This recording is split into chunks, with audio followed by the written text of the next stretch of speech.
Dampak kekeringan mulai dirasakan di sejumlah kecamatan di Kota Makassar yang salah satunya di Kecamatan Ujung Tanah. Untuk kebutuhan air, warga memilih untuk membeli air bersih menggunakan jerigen setelah sumur mengering.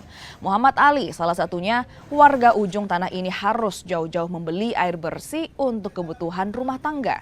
Untuk sehari, mereka membeli hingga 20 jerigen air bersih yang harga satu jerigen Rp1.000. Selama musim kemarau, pemilik air bersih harus melayani permintaan warga yang naik hingga 100%.